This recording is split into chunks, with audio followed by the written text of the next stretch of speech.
Hey guys, Trevor here, and in this video I'm going to show you how to get the new Roblox update. It's pretty quick and easy, so let's jump right in. Now, if you want the latest version of Roblox and all of the new features that comes with the latest version, there are two different steps that we can go through. One to update it, and then one to force update the Roblox app if you want to force it to install all of those new features.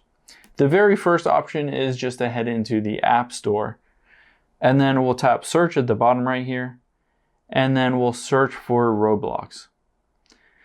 Now, once that pulls up, you can see right next to Roblox, if it says update, then just tap update to the latest version of Roblox. If it says open, then you have the latest version and all of the latest features. However, as I said before, sometimes you need to force update the app to really get all of the features, because sometimes it doesn't always quite work, or there might be some glitches or bugs in it.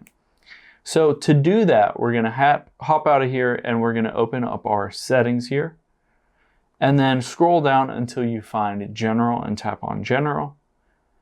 And then you can see midway down is iPhone storage. We'll tap on that.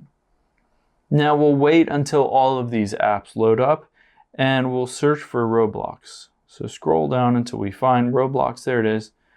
And then we can offload this app and reinstall the app.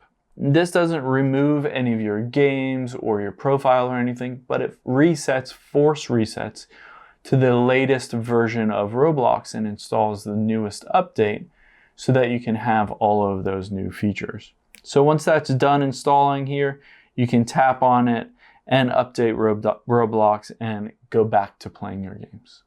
Hope this helps. Thanks for your time today, and I'll see you on the next one.